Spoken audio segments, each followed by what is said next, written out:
Hello friends, welcome back to my channel SRK drama explain. Friends, ये video मैं लोगों के एंटरटेनमेंट के लिए बनाती हूँ, so please watch full, share, subscribe and like this video. जैसे कि फ्रेंड मैंने कहा था प्रीवियस पार्ट में कि मैं आप लोगों के लिए एक अमेजिंग सी स्टोरी लेकर आऊँगी, तो लेकर आ गई हूँ एक रिवेंज लव स्टोरी जो कि बहुत ही ज़्यादा अमेजिंग है, क्योंकि जिसमें हमारा हीरो रहता है वो हीरोइन से नफरत करता है और इस हद तक नफरत करता है कि उससे शादी करने की वो डिमांड करता है और फाइनली उसकी शादी हो भी जाती है।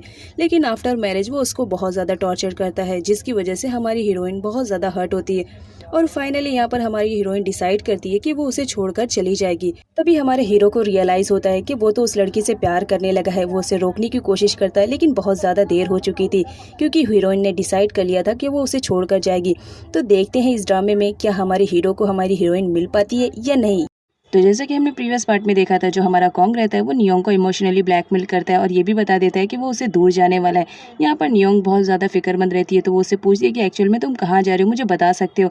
लेकिन जो हमारा कॉन्ग रहता है वो बोलता है कि देखो, अगर तुम मुझसे प्यार करती हो तो अपना लव कन्फेस क्यों नहीं कर लेती हो। देखो, मैं तुमसे बहुत ज़्यादा प्यार करता हूँ और मैं तुम्हारे प्यार के लिए कुछ भी कर सकता हूँ, लेकिन तुम नहीं चाहती हो कि मैं तुम्हारी लाइफ में आऊँ, बस इसीलिए मैं तुमसे दूर जा रहा हूँ। यहाँ पर वो उसे टिकट्स दे देता है और कहता है कि अगर तुम मुझसे प्यार करती हो तो कल इसी जगह पर मिलना। अगर तुमने टिकट को मुझे सही सलामत दे दिया तो मैं समझूंगा कि तुम मुझसे प्यार नहीं करती हो, लेकिन अगर तुमने फाड़ कर दिया तो मैं समझ जाऊंगी कि तुम मुझसे प्यार करती हो।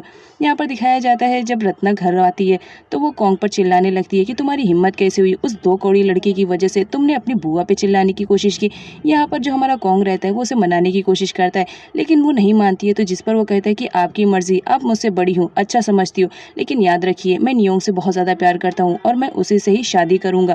इसकी बुआ शॉक्ड में हो जाती है कि ये 2 दिन की लड़की आई हुई मेरे कॉन्ग को इस तरह नचा रही है। इधर नियोंग को दिखाया जाता है, उसका भी बहुत ज़्यादा बुरा हाल रहता है, क्योंकि कॉन्ग ने उससे शादी करने के लिए कह दिया था। अब ये बहुत ज़्यादा परेशान होती है। यहाँ पर वो अपनी मॉम के पास आती है और बोलती है कि मॉम, मुझे आपसे कुछ क्वेश्चन करना है, क्या मैं पूछ सकती हूँ। जिस पर पिट बोलती है, ऑब्वियसली तुम मेरी डॉटर हो, तुम मुझसे कोई भी क्वेश्चन पूछ सकती हो। यहाँ पर जो हमारी नियोंग रहती है वो पूछती है, मॉम आप बताइए ना, आपकी और डैड की शादी कितनी एज में हुई थी। जहाँ पर उसकी मॉम बोलती है, हमारी लगभग शादी की एज हो गई थी, मेरी 22 थी और तुम्हारे डैड की 23 थी, तभी हमारी शादी हो गई थी। क्यों, कुछ बात है क्या जो तुम मुझसे छुपाने की कोशिश कर रही हो। जिस पर हमारी नियोंग बोलती है, नहीं मॉम ऐसी कोई बात नहीं है, और हग कर लेती है। अब नेक्स्ट डे कॉन्ग को दिखाया जाता है, जो नियोंग से पहले ही जाकर वहाँ पर उसका वेट कर रहा होता है, क्योंकि उसे डेफिनेटली मालूम था कि नियोंग उसे लव कन्फेस कर ही लेगी और शादी के लिए भी मान जाएगी। लेकिन हमारी नियोंग को दिखाया जाता है, वो टिकट्स लेकर आती है और सही सलामत उसे दे देती है। जिस पर कॉन्ग का तो सर चढ़ जाता है और बोलता है कि तुम क्या करने की कोशिश कर रही हो। मैंने तुमसे कहा था कि तुम अगर टिकट फाड़ कर दोगी तो मैं समझ जाऊंगा तुम मुझसे प्यार करती हो और तुम मुझसे शादी के लिए रेडी हो, लेकिन तुम मुझे सही सलामत दे रही हो, इसका मतलब क्या तुम मुझसे प्यार नहीं करती हो। जिस पर नियोंग बोलती है, नहीं मैं तुमसे नहीं प्यार करती हूँ। तो जिस पर उसे कॉन्ग टाइटली पकड़ लेता है और कहता है, मैं तुम्हें नहीं जाने दूंगा जब तक कि तुम मुझसे अपना लव कन्फेस नहीं कर लेती हो। मैं जान रहा हूँ तुम मुझसे बहुत ज़्यादा प्यार कर रही हो, लेकिन कोई रीज़न है जिसकी वजह से तुम मुझे एक्सेप्ट नहीं कर रही हो, तुम मुझे बता सकती हो। जिस पर नियोंग बोलती है, कोई रीज़न है ही नहीं, तो मैं तुम्हें क्या रीज़न बताऊँ। यहाँ पर कॉन्ग उसे जाने नहीं देता है और बोलता है, जब तक मैं तुम्हारे मुँह से सुन नहीं लूँगा मैं तुम्हें नहीं जाने दूंगा। जिस पर नियोंग रोने लगती है और कहती है कि हाँ मैं तुमसे प्यार करती हूँ, लेकिन मेरी मॉम की वजह से मैं तुम्हें कभी एक्सेप्ट नहीं कर पाऊंगी। जिस पर जो कॉन्ग रहता है वो बोलता है, तुम्हारी मॉम की वजह से तुम मुझे अपना लव नहीं कन्फेस करने पा रही हो, तो ठीक है मैं आंटी से जाकर पूछ लूंगा। और वो दौड़ते हुए सीधा पिट के पास जाता है, जहाँ पर पिट उसे वापस जाने के लिए कहती है, लेकिन जो कॉन्ग रहता है वो बोलता है कि मैं यहाँ से नहीं जाऊँगा। आप क्यों नहीं मान लेती हो, मैं और नियोंग एक दूसरे से बहुत ज़्यादा प्यार करते हैं, लेकिन आपके डर की वजह से और आपकी खुशी की वजह से नियोंग मुझे एक्सेप्ट नहीं कर पा रही है। यहाँ पर जो पिट रहती है वो गुस्से में आ जाती है और कहती है कि तुम मेरे यहाँ से चले जाओ, अदरवाइज मैं पुलिस को कॉल कर लूँगी। तुम मेरी बेटी के बारे में कह रहे हो, मेरी बेटी तुम जैसे लड़के को कभी पसंद नहीं करेगी। जिसका डैड धोखेबाज है वो क्यों नहीं धोखेबाज रहेगा। यहाँ पर वो बोलती है कि तुम निकल जाओ यहाँ से, अदरवाइज मैं पुलिस को कॉल कर दूंगी। जिस पर वो पुलिस को कॉल करने के लिए जाती है, इम रोकती है, लेकिन पिट नहीं मानती है और वो पुलिस को कॉल करके बुला लेती है कि यहाँ पर एक लड़का आया हुआ है जो मेरी बेटी को जबरदस्ती लव कन्फेस करने की कोशिश करा रहा है, आप जल्दी से जल्दी यहाँ पर आ जाओ। यहाँ पर पिट जब देखती है कि उसकी मॉम सच में पुलिस को बुला रही है, तो वो उनके पास चली जाती है और बोल देती है कि वो कॉन्ग से प्यार करती है। यहाँ पर जो हमारी पिट रहती है वो बहुत ज़्यादा उदास हो जाती है और वहाँ से जाने लगती है। तो पिट अपनी मॉम को मनाने की कोशिश करने लगती है, लेकिन कॉन्ग उसे रोक लेता है और हक कर लेता है और कहता है, तुम्हारा बहुत बहुत थैंक्स, तुमने फाइनली मुझे एक्सेप्ट कर लिया। अब नेक्स्ट सीन में पिट को दिखाया जाता है, जो अपनी बेटी के फैसले पे बहुत ज़्यादा अपसेट रहती है। तभी नियोंग आती है और अपनी मॉम को मनाने की कोशिश करती है, जिस पर पिट बोलती है, तो यही बात थी, कल रात तुम मुझसे इसीलिए शादी के बारे में पूछ रही थी। तुम कॉन्ग को बहुत ज़्यादा प्यार करती हो और उससे शादी करने वाली हो। इतना भी नहीं सोचा कि तुम्हारी मॉम कितना हर्ट होएंगी जब उन्हें ये पता चलेगा। लेकिन जो हमारी नियोंग रहती है, कैसे ऐसा करके अपनी मॉम को मना लेती है, और कौन माँ नहीं चाहती है कि उसकी बेटी की लाइफ में वो हमेशा खुश रहे। अब नेक्स्ट सीन में कॉन्ग को दिखाया जाता है जो बहुत ज़्यादा खुश रहता है कि फाइनली उसने नियोंग को अपने प्यार के झांसे में फंसा ही लिया है। इसके हाथ में एक डॉक्यूमेंट को दिखाया जाता है जिसमें मेंशन रहता है कि आफ्टर मैरिज नियोंग बगैर कॉन्ग की परमिशन के बगैर 1 रुपया भी नहीं ले सकती है। यहाँ पर कॉन्ग किसी भी तरह अब उस डॉक्यूमेंट पे नियोंग की साइन करवाना चाह रहा था ताकि वो जल्द से जल्द साइन करवा के उसका मालिक बन जाए। अब सीन तौर का दिखाया जाता है जहाँ पर उसके हाथ में एक रोज रहता है और वो नियोंग के बारे में सोचता रहता है कि बहुत जल्द मैं उसे प्रपोज कर दूंगा और उसे शादी के लिए भी कन्विंस कर लूंगा। तभी वहाँ पर रीमा आ जाती है और उसे बता देती है कि कॉन्ग ने फाइनली कन्विंस कर लिया है नियोंग को शादी करने के लिए। अब जब शादी की बात सुनता है तो जो तौर रहता है वो शॉक्ड में हो जाता है और उसके हाथ से रोज छूट जाता है। तो और इम से बोलता है कि नहीं, ऐसा नहीं हो सकता है। उसी वक्त वो नियोंग से मिलने के लिए आता है शॉप पर, जहाँ पर वो बोलता है कि मैं तुम्हारा इतना बेस्ट फ्रेंड था लेकिन तुमने मुझे एक बार भी बताना ज़रूरी नहीं समझा और अपनी लाइफ का इतना बड़ा फैसला ले लिया। एक बार मुझसे तो पूछ लेते, मैं तुमसे कितना ज़्यादा प्यार करता हूँ। लेकिन जो हमारी नियोंग रहती है वो बोलती है कि मैंने तुम्हें फ्रेंड के अलावा कुछ भी नहीं समझा। अब इस बात पर जो तौर रहता है बहुत हर्ट होता है। नेक्स्ट सीन में दिखाया जाता है जो हमारी पीठ रहती है वो जाती है तियानशाई से मिलने के लिए, क्योंकि तियानशाई जो रहता है वो जैक का बेस्ट फ्रेंड रहता है, तो इस वजह से वो उसके मिलने के लिए आती है। और यहाँ पर वो उससे बताती है कि जो कॉन्ग है वो मेरी बेटी के पीछे पड़ा हुआ है और उससे शादी करना चाह रहा है। आखिर रीज़न क्या है? ना ही मेरी बेटी कोई बड़ी सुपरस्टार है और ना ही उसके पास कोई प्रॉपर्टी है, तो वो क्यों कर रहा है? बट तियानशाई उसे कुछ भी नहीं बताता है। इधर तौर को दिखाया जाता है जो पीठ का वेट कर रहा होता है बाहर। तभी वहाँ पर टीन आता है और उससे बोलता है कि तुम यहाँ पर क्या कर रहे हो? जिस पर तौर बताता है कि मैं यहाँ पर आंट को लेकर आया हूँ, वो ने कुछ बात करनी है तुम्हारी डैड से। और फिर वो लोग वहाँ से चले जाते हैं। इधर दिखाया जाता है तियानशाई को कुछ भी समझ में नहीं आ रहा था कि आखिर कौन करना क्या चाह रहा है, वो नियोंग से शादी क्यों कर रहा है, उसका उसने तुम्हें कुछ बताया है? यहाँ पर टिन को दिखाया जाता है वो सारी इन्फॉर्मेशन अपने डैड को दे देता है और बताता है कि वो उससे शादी कर कर सारी प्रॉपर्टी अपने नाम करवाने वाला है।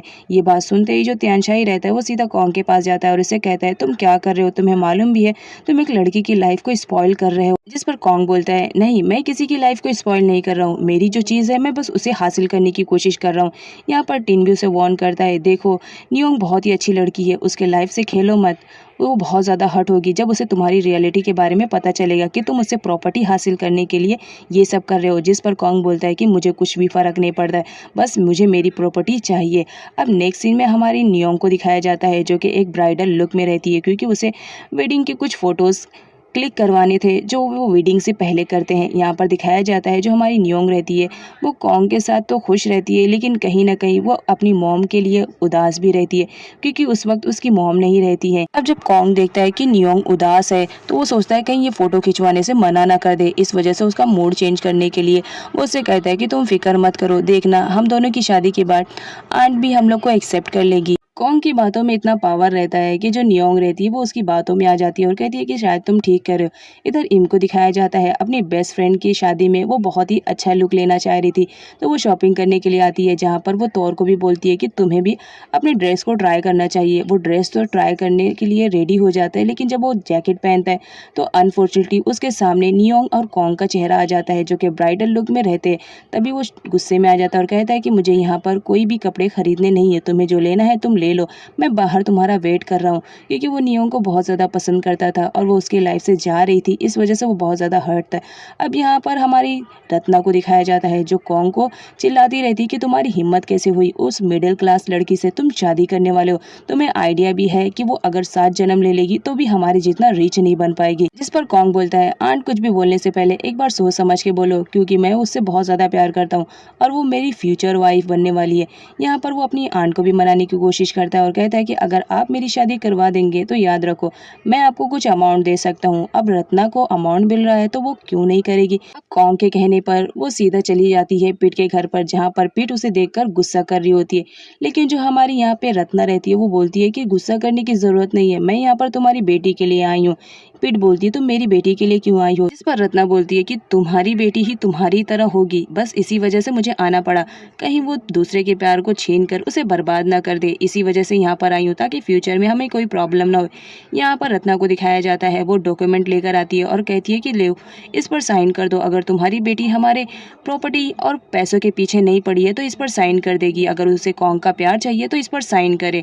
तो हमारी जो पीठ रहती है वो बोलती है इस डॉक्यूमेंट पे आखिर है क्या।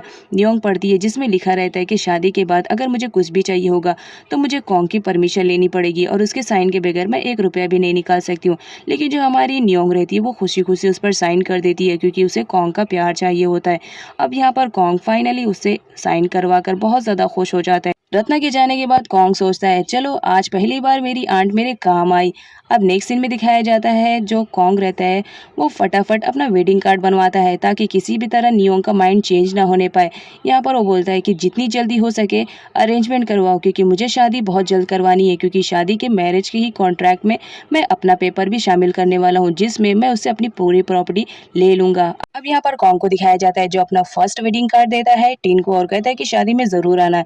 अब यहाँ पर लॉन्ग को दिखाया जाता है उसे भी कॉन्ग और नियोंग की शादी का इनविटेशन कार्ड मिल चुका होता है जिसे पढ़कर वो बौखलाई हुई सी थी। तभी उसकी मॉम आती है और पूछती है कि क्या बात है तुम इतने ज्यादा गुस्से में क्यों हो, जिस पर नोंग बोलती है मॉम आपको आइडिया भी है, ये देखो कार्ड, कॉन्ग किसी और से शादी कर रहा है वो भी मुझे छोड़कर, उसकी हिम्मत कैसे हुई, मुझ जैसी ब्यूटीफुल लड़की को छोड़कर वो अगली लड़की से शादी कर रहा है, उसकी हिम्मत भी ऐसा करने के लिए कैसे हुई, मैं तो उसे किसी भी हाल में छोड़ूंगी नहीं।